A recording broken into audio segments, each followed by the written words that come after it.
Given this new evidence, or if you want to look at it that way, with this harassment report and all these things they plan to present, do you still expect for the 6-game suspension to hold? Well, a couple things, Jamil. First of all, the hearing is going to be held on August 29th. And Roger Goodell will either hear that appeal himself or he will hand it off to a designee of his choosing, which likely would be Harold Henderson. So it'll be either Roger Goodell or Harold Henderson. And of the information that has surfaced since Ezekiel Elliott's suspension in the last few days, there doesn't appear to be anything that the league didn't already know and consider before it handed down the report. Now, Ezekiel Elliott plans to attack the credibility of his accuser, and he's going to raise the point that witnesses heard her say that she's going to, quote unquote, ruin his career.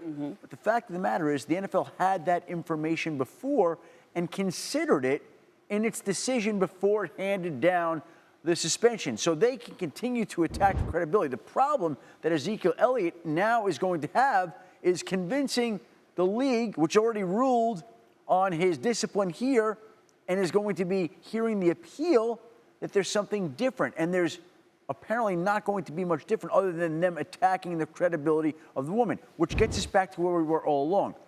She had one claim, he had another claim, and the league had a third claim down the middle, which sided with the woman, despite the fact that the prosecutor in Columbus said that he believed that there was physical evidence that occurred between the two parties, but not enough for the Columbus prosecutor to pursue charges. Now, does the league, are they aware of how all of this looks? Because hearing, like you, and obviously you have more intel and insight than I do looking at from afar, but when you look at some of the holes, say, in her accounts of things, when you look at the fact that this is not exactly cut and dry, a 6-game suspension seems very heavy-handed for somebody who, while they certainly have not been the most mature throughout their early NFL career, but this seems really heavy-handed for someone despite all these holes and questions that the rest of us have. So given that there have been other holes and questions in previous investigations, they seem to be a little unconcerned that all of this information is out there for the public to consume, and yet we're looking at Ezekiel Elliott being suspended for 6 games. We can say that the league has been inconsistent in its domestic violence policies and the enforcement of the rules that it has come up with. We can say that all we want.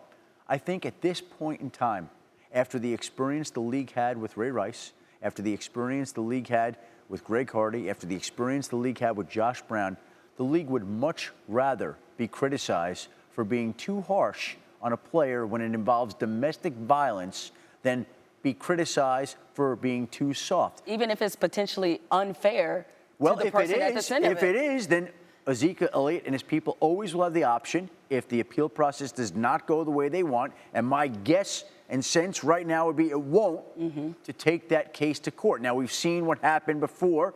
Tom Brady did that. It did not work out. That option does exist for Ezekiel Elliott and his representation, and they're going to consider everything once the appeal is heard and ruled upon. So it's possible that could happen. But again, I think here's a case where the league believes, despite the claims and protestations of others familiar with the case, that it has seen enough evidence to give Zeke Elliott 6 games. It's not going to be swayed, and the league will not say that it has anything to do with its prior decisions, but I think we all know the league's history with prior domestic violence incidents and the league not going tough enough. And this time, I think the league would rather go tough and be criticized for being too tough than to have it go the other way. Real quick, it was reported that Roger Goodell, he didn't attend the hearing prior to when discipline was actually issued. Is that pretty unusual? Listen, he gets to ultimately be in charge of this, whether he's at the ruling or the hearing or not. It's his power, his jurisdiction, his realm to do whatever he wants at that point in time. So whether or not he was there, he gets to say what the suspension is.